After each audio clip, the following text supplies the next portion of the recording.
All right, Coach. Just finished you rolling with Rob. Yeah. Amazing jiu-jitsu between the two of you. Well, I don't know about amazing, but thank you. You guys looked fantastic. Very, very fluid. Yeah. So you're here in your gi. Yeah. And we were discussing before we broke for training, why you got into martial arts, and you Yeah. mentioned fear. Yeah. And being 11 years old. Yeah. So do you want to continue with that? Yeah. I think that initially, like we were speaking earlier, I started kind of like this. I don't know, I guess you would call it like a love affair with martial arts from a very early age. In the 80s when I started, the martial arts was very glorified in the movies, very movie magic. But when you're 7 years old, 8 years old, that's like really cool stuff. And I think that initially, I can't remember like precisely, like go back in time, how did I feel when I was 7? My perception of that time was martial arts is just something neat. When you're 7 years old, it'd be kind of like a 7-year-old joining class now. Sure. What would a mom or dad want from a child doing martial arts? Discipline. Sure. Respect, exactly. self-protection, Of right? Of course. He's going, that's cool. Yeah. Right? My son, my wonderful son's 4, my little beautiful girl's 2. They play jiu-jitsu with me.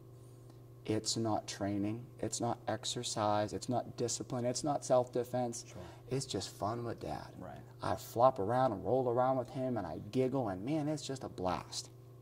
So for young kids, it's this enjoyable activity. And that was initially my love affair with this. And we had a karate school right up the road. I lived in Girard, and right up the road, my future instructor, Mr. Naples, Sam Naples, had a class up there, and my friend did class there. In fact, I didn't tell you this earlier. He got to brown belt, which in our Taekwondo system, just like in Jiu-Jitsu, is the belt right before black belt. Okay. And not to insult him, but he quit. Okay. And I remember thinking to myself, how do you do that? Right. How do you get to the brown belt? And that's it. And just stop, right? Right? But, you're a young kid. What do you know? And that's why, like to take a pause from that conversation. As a lifelong martial artist, as teaching forever, there's a gentleman in the martial arts business who I think is quite wonderful. His name's Dave Kovar. At least I believe I'm quoting him. That's the way my memory is remembering it. And years ago, I heard him say something along the lines, to paraphrase, I never heard anybody upset that they got their black belt, but I've heard lots of people say, man, I wish I would have got one. Right. I wish I wouldn't have quit. I wish I would have stuck it out and got that thing. But you never hear anybody say, hey, you did martial arts? Oh, yeah, what belt did you get? Because that's normally what everybody asks you, right? Well, I'm a black belt. Are you mad about that? You wouldn't ask that. They would say, man, I'm really upset that I stuck around and got my black belt in martial arts, Right. But everybody who's an adult that comes back around nowadays, hey, I did Taekwondo or whatever they did when they were a youngster, got to whatever, and I just kind of quit. Man, I really wish I wouldn't have. Right. So that was what didn't make sense to me at the time, but, he's a young kid. And so we took a trip up to the karate school, and I remember it to this day. It's like, like when you probably think of a memory that's just like, you have these little memories that are just so etched in you, like you can remember smells and sounds. It's like I'm having like deja vu or whatever, not deja vu or whatever you want to call it. Like you're thinking back and you're like in a time warp and you're like, I can like see it like right now. So if you see it with me, you're like, it was like in a little strip plaza, right by a Burger King. As a young fat kid, you got to remember that part, right? So now you're like, oh man, this place is cool. And all it had was like carpet in it and like some people in karate gis, but it was the coolest place I'd ever been in. And I remember you had to take your shoes off. Right. So you're like, okay, this is cool. I've got to take my shoes. Now, of course, I wasn't allowed to walk around with shoes in my house. Yeah. But if you do it at a karate dojo, whoa, yeah, that's awesome. So I'm taking my shoes off, and I remember people were doing kick-in, and someone's counting, and they were all lined up doing all this stuff. And I'm thinking, man, this is awesome. I remember we went in the office, and my brain starts to blur a little bit, probably because that was when I realized I couldn't do karate because my mom just couldn't afford it. Sure. I remember I started football, and I was, a chubby kid. Grew up, my mom was an overweight mom. Okay. I was an overweight kid. Sure. It just happens, and you have to try to fight that. Sure. People need to try to be healthy. I just was eating Oreos. Well, I still eat Oreos. I just Not as many. try to eat less, you know. Sure. But the idea was, I was athletic. I wanted to try things. I tried football. I was pretty good at it. And eventually, I got to try martial arts again. But in between that time, you know, I put weight back on after I quit football. I played football when I was 9. I put weight back on, and I was one of the taller kids on my team. And believe it or not, and I don't know if they still do this. I have no idea what happens in the football genre, especially for little kids. But I had to cut weight. Okay. You're cutting weight right now for a fight. Yeah. I'm 9 years old cutting weight for a game. Wow. I mean, my coaches took me to the sauna. I mean, I wasn't allowed. I had to drink Diet Coke. Who drinks Diet Coke when you're 9? Only you, apparently. Yeah, I mean, they said you have to eat chicken breast, and I'm drinking Diet Coke, and I couldn't have donuts, and I really like donuts. Almost as much as Oreos. Almost. It's close. Okay. And so then you're thinking, I get done with football, what are you going to do? What are you going to do? I mean, Thanksgiving's after your fight. What are you going to do? You're going to die. You're going to be like in food, like, oh my God, Food you coma. know. Yeah, Yeah. food coma, yeah. Exactly. So, I mean, that's, you know, what I did. Everything was, oh man. So now I'm going to be 10 years old and I'm as big as a house probably, you know what I mean? So now you're thinking, okay, as you get a little bit older, when you're being bullied as a young kid, it's like what my kid deals with, or like what my son and my daughter do when they're playing. When they don't like each other, what are they going to say? Hey, silly face, or whatever they're going to say to each other. Dad, you know, she called me silly face. So, but when you get older, it's a more intimate insult. You start to get an identity, you start to get a self-esteem and things like that. I mean, even right now, like if I holler at my son, even at 4, Dad, do you love me? I mean, because he's starting to get to that point where he's going, oh, you know, I'm putting value on how you talk to me on an emotional level, you know? And so you're thinking, okay, now you're going to be like 11 years old, and when someone calls you fat, I mean, that wrecks your world. Sure. You know, and you're thinking, I don't know why I'm fat. I just know I'm fat. I mean, you know why you're fat, but you're 11. You don't have like a diet, an exercise routine, and how you know you should live and shouldn't live. You just kind of eat stuff, right? Hungry. Yeah, you're just hungry. You just kind of eat whatever's in your house. You just kind of eat whatever's made for supper. You just kind of eat. Yeah. And so my self-esteem was terrible, and alluding to that fear. So now you're thinking, okay, now you have people insulting you and making fun of you, and it really hurts your feelings. And what are you going to do about it? Right. And what are you going to do? You know, here you are, you know, a little fat kid, and people in your class are saying things that hurt your feelings, and you're like, well, how do you stand up for yourself, right?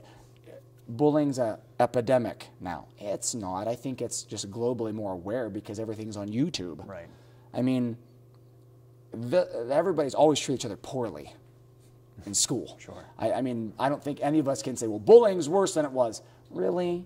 I mean, take a camera to 1983 in somebody's grade school. Sure. Okay? Put that all over YouTube and it's the same. It's the same. So the question is, how does someone break out of that? What are you going to do? Right? The classic thing that a bully is going to say to you is if you try to stick up for yourself, what if your dad says, Uriah, just tell that kid to quit picking on you. Sure. And you're thinking, well, sure, Dad. You're like 500 feet tall. What's this going to do me? You know, you're not at school with me, backing me up on this. I got to do this on my own. And if you're kind of like a fat, nerdy kid, all the other nerdy kids, they can't help you. What are they going to do? So it's like 4 nerds against a big bully. You know, you're what? What do you mean? Even you gang up on them, you're still in trouble. So now you're thinking, okay, now I can stand up for myself, but then what? It's going to get physical. At some point, right. I can't physically make you quit. And what if you shove me and say, what are you going to do? Now, hey, leave me alone. What are you going to do about it? And when people bully each other as adults, isn't it the same thing? Sure. I mean, you're a young guy, and if you're having, you know, a root beer one day, you know, out somewhere, and some guy bumps into you, you know, at the dance floor or whatever, when you're, you know, clubbing it up, Yeah, right. you know, and you're thinking, okay, you're going to say something to this guy. But what if you say something to him? Sure. Now, I'm not advocating violence, but the point is you're going to always be fearful and not say something when you know you can't physically protect yourself. So that's been my obsession since the beginning. So when you ask me what got you into it, early on it was, well, I wanted to be a ninja like every 7-year-old. Yeah. As an 11-year-old fat kid, I want to not live in fear. I don't want to go to school and be fine, and then some kid say something to me that makes me sad. And then what do I say? And you live in fear. So I started karate class, and this is a funny story. In the martial arts business, it's called a lead box. When you're bear with me. Okay. In the martial arts business, it's called a lead box. When you're 11, it's called awesome. I went to see one of the Karate Kid movies, and they had a drawing for free karate classes. So you put your name and your number, and the school owner's thinking, okay, I'm going to call all these people and, you know, ask them to join my karate class. When you're 11 and someone calls and says you want a week free karate, you just hit the lotto. Right. That's not a sales tactic. That's fan-frickin-tastic, right? So I got my week free of karate, and I have to make sure that I mention this. It's like one of those pay it forward and remembering things.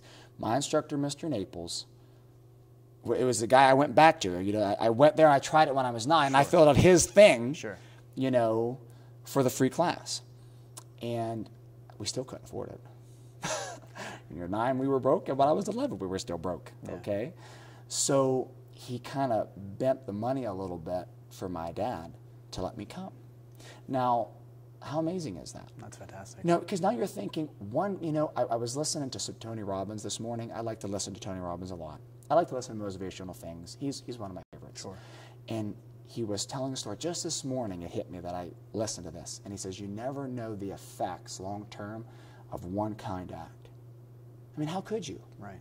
Right? You give somebody you don't know $10, who knows what spirals down the road?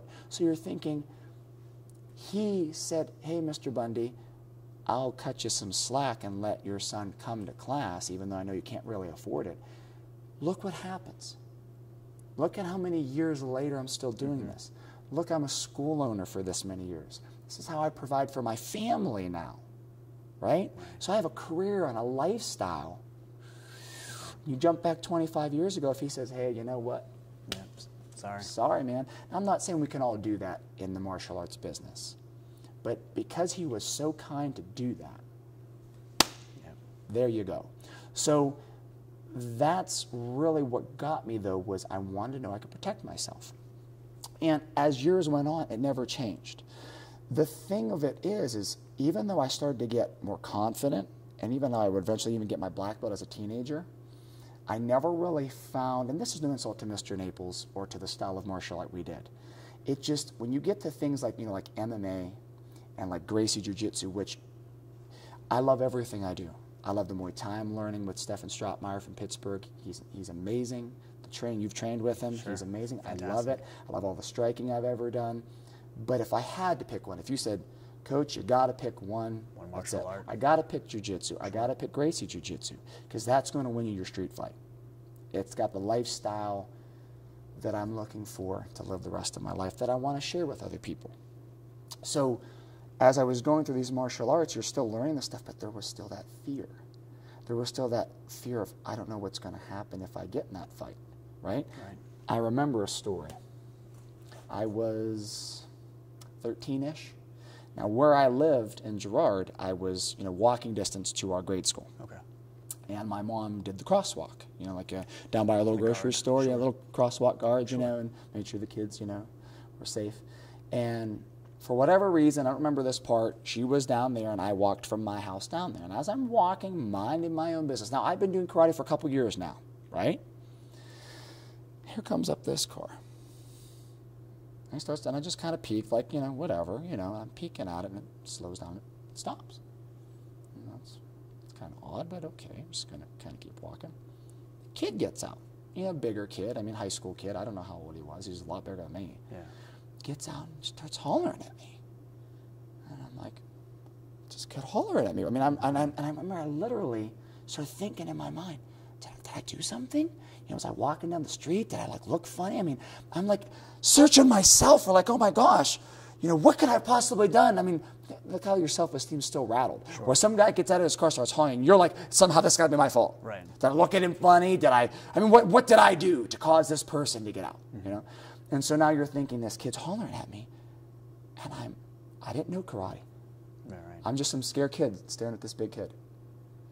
And looked like the other kid was going to get out, and the only thing I can think, Uriah, wasn't about a front kick. It wasn't about any technique I had done for the past couple years. You know what I did? Run. That's it. I just ran. And I remember, because It was highly fashionable back those days. This was before your time. I had like these little loafers. Okay.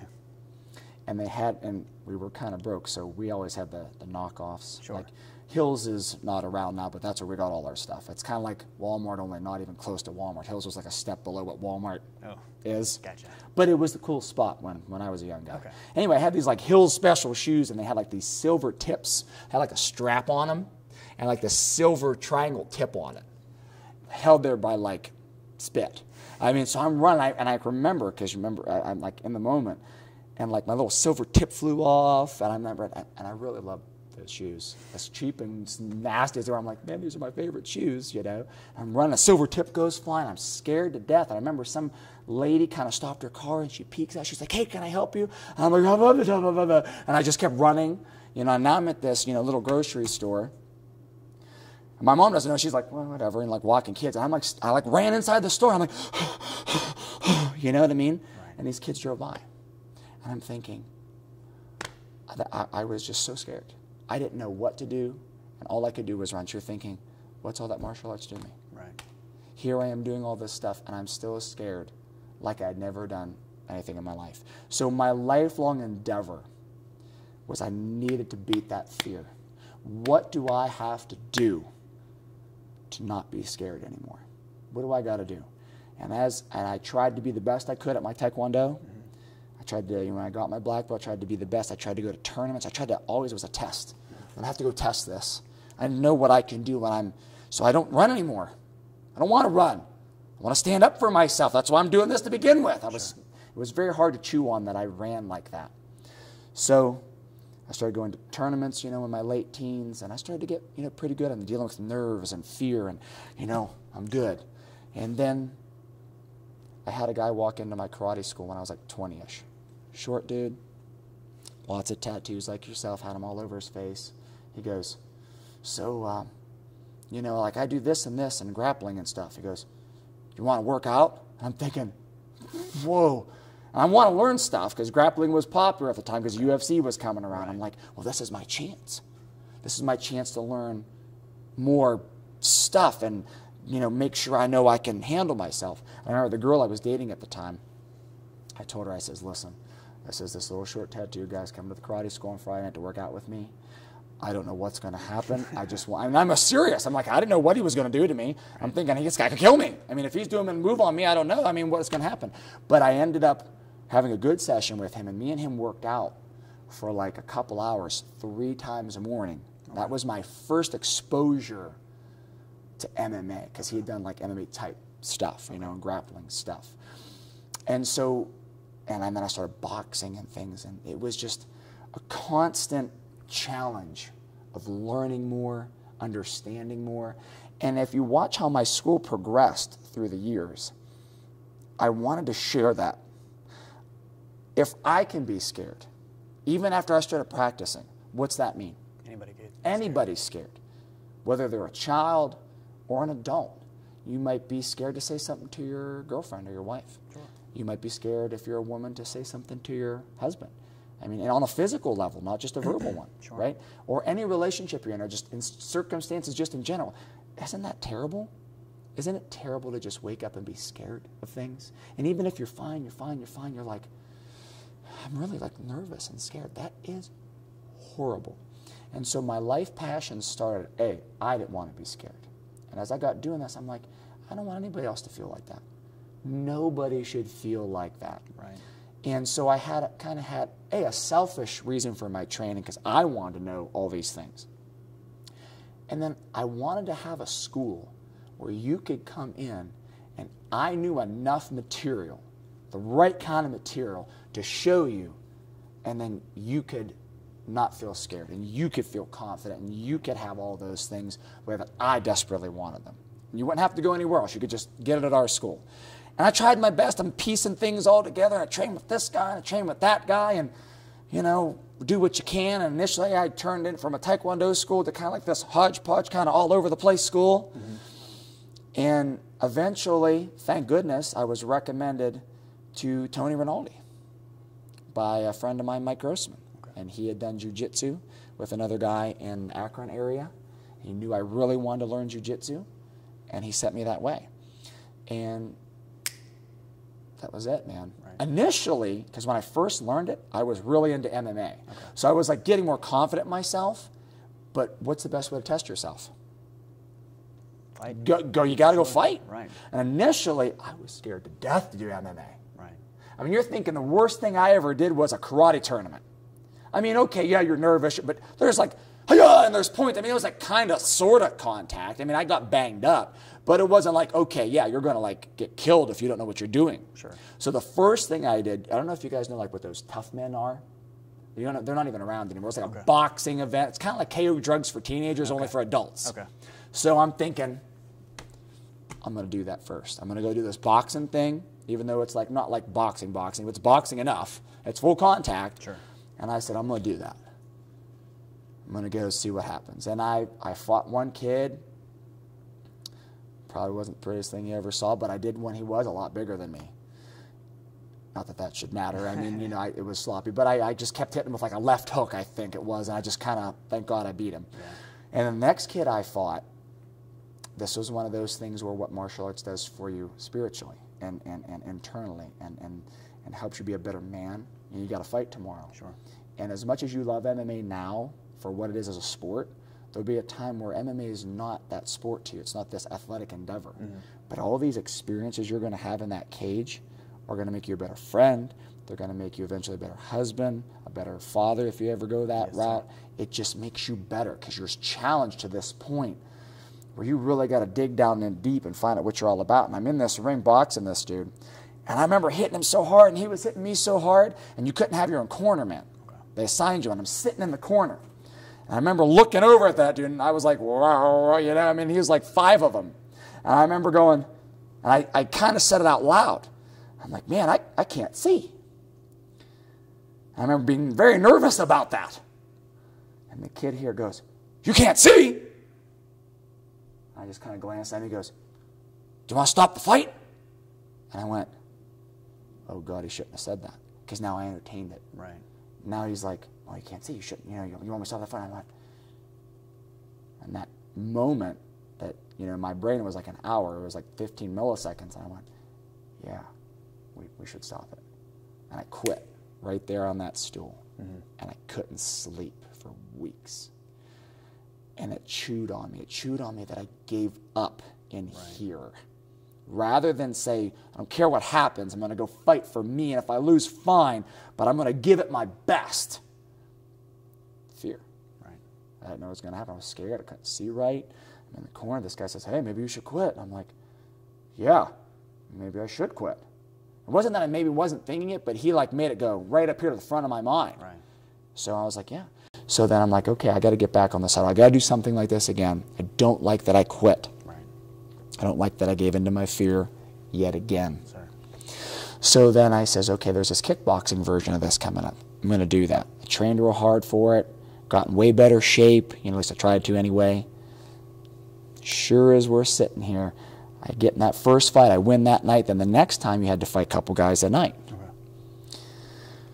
So I fought the one guy, and after I fought him, I was toast. I mean, he hit me. I mean, I did good, you know, but he hit me good too, you know what I mean? And I was rattled, and I was exhausted. I remember sitting, it was at the Expo Center in Niles, and I remember sitting in the back, and my lovely lady of the current time was, you know, my lovely lady at that time, and she's, you know, she was sitting with me, and I remember I felt like literally, you know, like, do you ever hear, like, when Muhammad Ali talked about, like, when he fought Joe Frazier, the Thrilla Manila? Yeah. And he, you know, mentions like something along the lines, I was, you know, closest to death that I'd ever be type deal. Sure. That was where I was at, dude. I mean, my head felt like, you know, a band playing in it. I was completely sick to my stomach with puke to here. I was so tired, I couldn't even move. I just felt like I really wanted to die. I'm sitting there in that chair, and I had another fight that night. But if I won the whole thing. Right. I'm sitting there, and you know the only thing that came in my mind, I'm like, I can't do it, I can't do it, I can't do it. I feel like death, I can't do it. And I stopped for a moment, and I thought, I can't quit on myself again.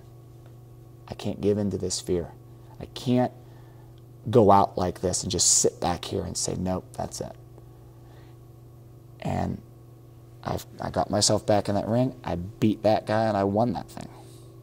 But it showed me who I am when I step up. Right. It showed me what I'm capable of when I step up. And that sticks with me. I make mistakes like everybody. I don't do things I'm supposed to do.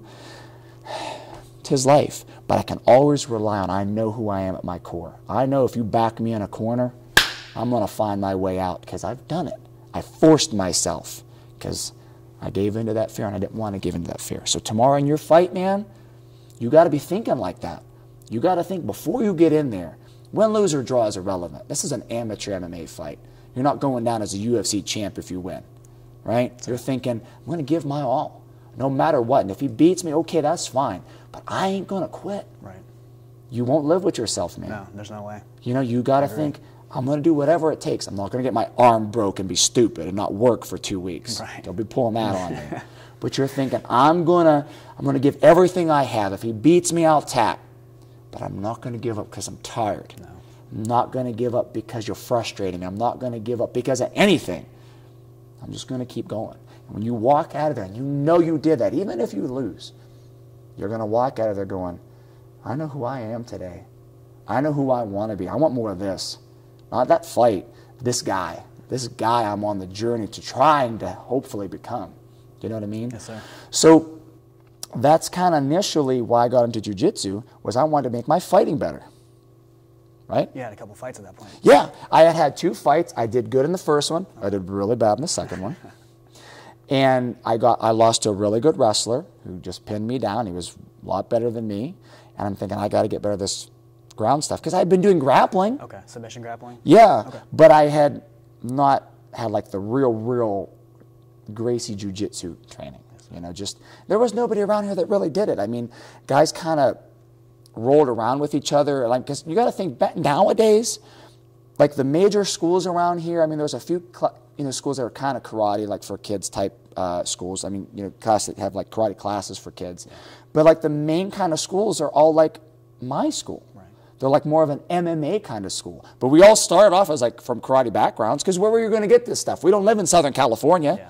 Right? It's not like Brazilians are going to move to Youngstown.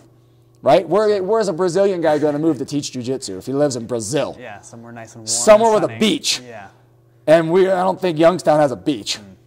I mean, Mosquito Lake, that's not the nicest beach. No. You're not going to find like Professor Sauer like, hey man, check it out. Right? So it was just like learn on video, roll with each other, like roll with each other after your karate class is done. And there were some people that kind of were okay locally. But thank God, I was talking with Mike Grossman. He's like, go see this Tony Rinaldi guy. And that was it. Tony was the man. He just had the technique, and then you meet a guy like Professor Pedro Sauer. So it started off as this technique, how to win. And then it turned into this amazing philosophy. You know what I mean? It started off okay, how do I get off my back? How do I do this move? How do I get out if this guy pins me? And then it becomes this really amazing thing. And that's one of my passions too, is if you come to class, can I help you see that early? Can I help you see it quicker than I did? That this stuff is about making you better. Can you use it to fight? Yes. Do I hope you win? Of course I hope you win tomorrow. With all in me, I hope you win. But I want you to be a better guy, because that's where I'm going to feel the best. If you can fight someone and win, okay. If I can say anything that might make you feel like a better person, less fearful, more confident, you can handle yourself in a fight, you're a better human. If there's anything that I can just go, hey, I said this and it affected you in a certain way, that's what gives me my joy. Yeah. Right? And that's really, it's not that other martial arts I don't think have it. I just think the jiu-jitsu community that come from Grandmaster Haley Grace, at least the guys that I listen to, they really go out of their way to talk about this stuff. The diet, right? How you should feed your body, right? I mean, how many martial arts schools do you really go to, unless you're cutting weight or preparing for an athletic endeavor, really sit down and go, listen, don't eat that. Yeah, eat this. You know what I mean? You got to hire a nutritionist for that. I'm not saying I'm an expert on the topic, but I'm saying that that's the things that martial arts instructors need to influence. I think sometimes we as martial arts instructors, we forget our responsibilities sometimes. You know what I mean? We have like this obligation to try to pass on something beyond arm locks and punches if we take our job really serious. You know, I'm a brown belt under, you know, Tony Rinaldi and under Professor. I was mentioning this to you earlier. My thought is, I don't want to be just some guy who's got a brown belt or some guy who gets his black belt. I look at it like this. I should, in my mind, I don't know that I'll ever reach this, but this is my goal. I should be Professor's most amazing black belt. Professor Sauer, in my mind, one day way down the road, can come watch me teach a class, and he would say, you know what, Jim? You really got it. You really are passing this on perfect. You can't achieve perfection, but you know the old phrase we use in class, you know, Vince Lombardi, if you chase perfection, what you're going to catch? Greatness. You're going to catch, yeah, greatness, excellence, right? So that's my thought. My thought is, I want to try to live up to that standard. And I think that some instructors forget that. There's this standard above you, right? You have to make sure you're sharing the best martial arts with your students and your friends so they know, they don't have to guess they can protect themselves. I don't want a guy who's 40 years old to come in here and have to do what I did. Well, the only way I know I'm going to have to protect myself is I'm going to have to go have an MMA fight. Right. That's not realistic nor smart. But if they're learning an art in this classroom where it's safe and they're training with their partners in a way where they're really learning it, it changes your life. I mean, you're interviewing me, but if I flip that back on you, even though you've been here a year, how has this changed you? Right? Right. Well, I mean, it's a lifestyle. It becomes for me, it started as a passion. You know, I wanted to fight. I wanted to learn these things. Yeah. But as time goes on, it becomes part of you. Yeah. You know, you think about it daily, or you think about even jiu-jitsu. Right. You know, Mike and I talk about this all the time. We say life is jiu-jitsu, or jiu-jitsu is life. Yeah. How can you take the principles of jiu-jitsu and apply that Connect to those your dots. everyday activities, or your relationships with people, you know, being patient, or you know, riding the wave, you know, and not overreacting. So and that's awesome, man. That is so cool that you've got that, and you got that like in your first year. That took me like forever to even tickle on that, you know, and that's so cool. And at a young age, imagine what kind of father you're going to be. Sure.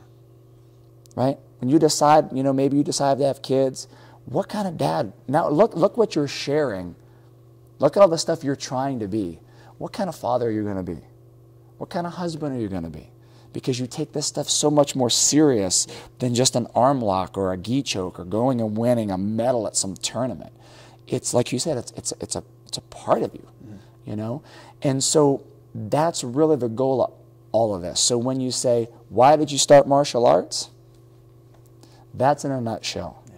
I want to help people live better lives, because that makes me feel better. And I want them to walk around, like when you walk around when you know you can protect yourself, does it change you? Of course. Like, do you walk a little taller? Yeah. Do you not afraid to look in this guy in the eyes? You don't have to go start a fight. You know, it's like that classic thing where the guy who doesn't say much is the toughest guy. Right. You know what I mean? That kind of deal. Because you don't have to prove it to him. You do it every day in here. You know you're a tough guy. In here, you're shown humbleness, and I have to persevere. I know I'm tough. Right. I don't need to show you, man. But if you absolutely make me, I might have to. That's up to him, though. Right? All right, my friend. Sir, thank you. Thank you. Yeah.